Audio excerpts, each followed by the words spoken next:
What if I told you that 80 years ago, Neanderthals may have been the first archers in history? Yes, the very people we've long thought were limited to brute force hunting might have been crafting tiny, deadly arrowheads long before modern humans even perfected the bow. Welcome to Prehistoric Medievals, where the story of our ancestors gets rewritten. In the rugged mountains of Uzbekistan, deep in a cave littered with the bones of ibex and red deer, the story of Neanderthals takes a shocking turn. For decades, history has painted Neanderthals as hunters bound to close combat, relying solely on thrusting spears. The weapon of distance, the arrow, was always thought to belong to modern humans, a tool of cunning and strategy. But in a limestone grotto at the foothills of the Tian Shan Mountains, this story begins to crack. Excavations at Obi Rakmat in northeastern Uzbekistan revealed two intertwined discoveries: the fragile skull and teeth of a Neanderthal child, and a set of exquisitely crafted stone points so small and precise they can only be interpreted as arrowheads. And these artifacts are nearly 80 years old. If arrows existed here, in Central Asia, and were linked to a Neanderthal child, the old story collapses. Neanderthals were not just close-range hunters. They may have lived alongside modern humans, shared in their innovations, and raised children who carried the blended legacy of both species. The child from Obi Rakmat was between 9 and 12 years old at death. Only fragments of the skull survived, along with 6 maxillary teeth that show Neanderthal ancestry, shovel-shaped incisors, crenulated premolars, and complex molars. Yet, the skull tells a subtler tale. Its rounded vault and curved parietals resemble early modern humans more than the heavy domes typical of Western Neanderthals. This child may have been a hybrid, born to a Neanderthal mother and modern human father in a region bridging the Levant and Central Asia. Imagine modern human man bringing arrows and new tools, Neanderthal women raising hybrid children, and a community thriving on innovation. Mixed among the layers with the child's bones were thousands of blades and flakes, and hidden among them a handful of tiny, triangular points.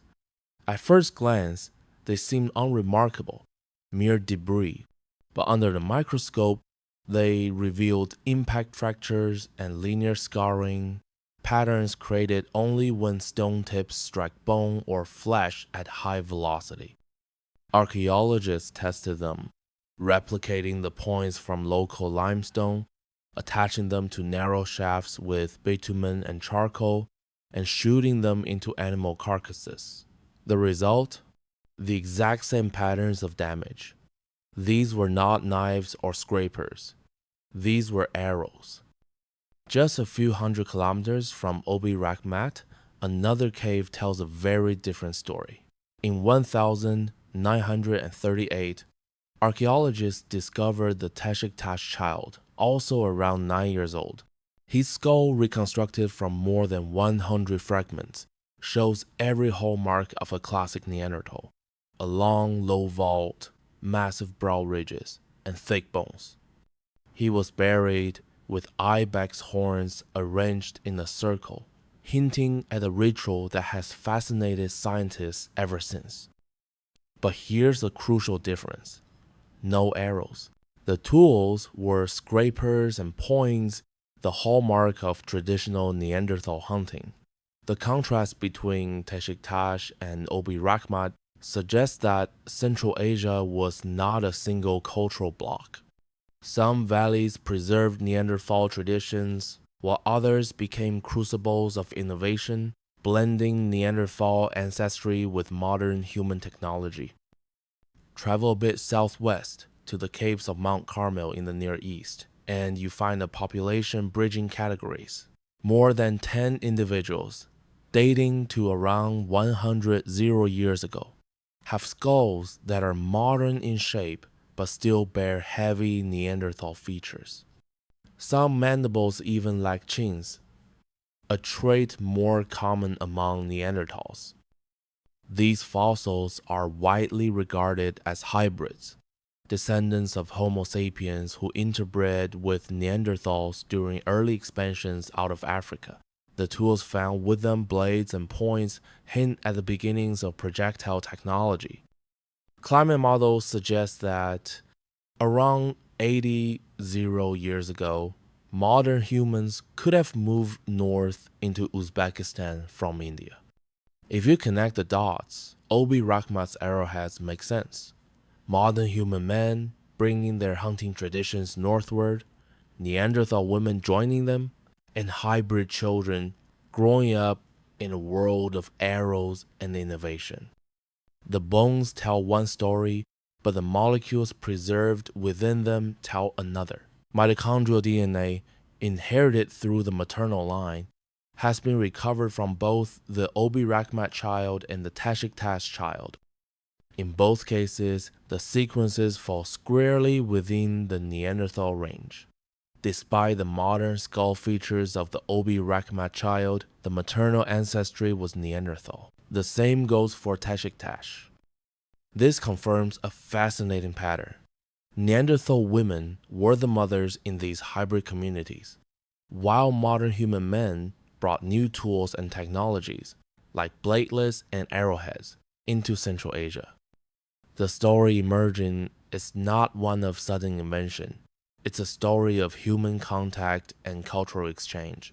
Modern human men moved out of the Levant carrying bows, arrows, long blades, and bone tools. Neanderthal women facing the harsh Central Asian environment joined these newcomers. Their children inherited Neanderthal teeth, modern skull shapes, and the first arrows ever shot across these plains. These communities were genetically mixed and culturally innovative, explaining why Obi Rakmat looks so different from Tashiktash, and why the child's bones refuse to fit neatly into one category. For generations, textbooks painted Neanderthals as crouching hunters, clutching heavy wooden spears, unable to innovate. Meanwhile, the bow and arrow was celebrated as the exclusive weapon of modern humans. Yet, these new findings turned that narrative upside down. The arrowheads of Obi Rakmat are more than stone tools, they are symbols of shared ingenuity, hybrid communities, and the porous boundary between species. Neanderthals were not just competitors, they were partners. Children buried in these caves held in their hands the blended legacy of Neanderthals and modern humans. Their mothers carried Neanderthal genes, their fathers brought new technologies, and together they rewrote the story of hunting, innovation, and survival. So next time you think of Neanderthals as simple, close-range hunters, remember this.